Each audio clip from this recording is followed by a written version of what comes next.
Hello friends, welcome to Kavitha சமையல். இன்னைக்கு சமையல் வீடியோ இல்லை, ஆனால் சமையல் சம்பந்தமாக ஒரு பொருள் எடுத்து வந்திருக்கேன். வாங்க பார்க்கலாம். இது ஒரு சாப்பருங்க, இது ஒரு சாப்பர். இது ரெண்டுத்துலையுமே கட் பண்ணி இதில் பாருங்கள் ஒரு நாட் கொடுத்துருப்பாங்க. இழுத்து அந்த நாட்டே பிடிங்கின்னு போயிடுச்சு. இதில் பாருங்கள், இந்த டைப் வந்து இப்படி ப்ரெஸ் பண்ணணும்.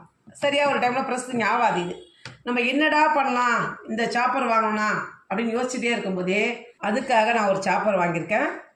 எந்த மிக்சியாக இருந்தாலும் சரி, அதில் வந்து நம்ம இதை செட் பண்ணிக்கணும். ஃபஸ்ட்டு செட் பண்ணிவிட்டு இதை எடுத்து இது மேலே வச்சு நம்ம எந்த பொருள் சாப் பண்ணுறோமோ அதை இதில் போட்டு மிக்சியில் நம்ம போடுறோம் இல்லைங்களா ஆன், அதே மாதிரியே ஆன் பண்ணி 2 சுற்று 3 சுற்று பண்ணிங்கன்னா நல்லா சாப் ஆகிடுது. இது நான் சேலம் மீனாட்சியில் வாங்கினேன். நீங்களும் அவங்க வெப்சைட் போய் ஆர்டர் பண்ணி வாங்கிக்கோங்க. இது ப்ரொமோஷன் வீடியோ இல்லைங்க, ப்ரொமோஷன் பண்ணுற அளவுக்கு நம்ம இன்னும் வளரலை. நான் வந்து இதை யூஸ் பண்ணி பார்த்த வரைக்கும் நல்லா யூஸ் ஆகுது. அதனால் உங்களுக்கு சொல்லாமே, நம்ம சப்ஸ்கிரைபர் இருக்கீங்க இல்லையா கொஞ்சம் பேர், அவங்களுக்கு தேவைப்பட்ட அதை வாங்கிக்கோங்க. நான் இந்த சாப்பரில் சின்ன வெங்காயத்தை போட்டு சாப் பண்ணியிருக்கேமா, ரொம்ப பொடியாக வந்திருக்கு. அந்த வீடியோ இது கூட சேர்த்து அட்டாச் பண்ணுறேன் பாருங்கள்.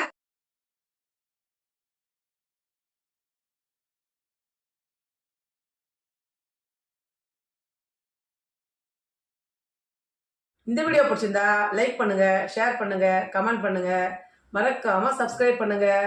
இதே மாதிரி இன்னொரு ப்ராடக்ட் வாங்கினேன்னா அதையும் வந்து உங்கள் கூட ஷேர் பண்ணுறேன். நல்லா இருந்தால் மட்டும் ஷேர் பண்ணுறேன். தேங்க்ஸ் ஃபார் வாட்சிங்.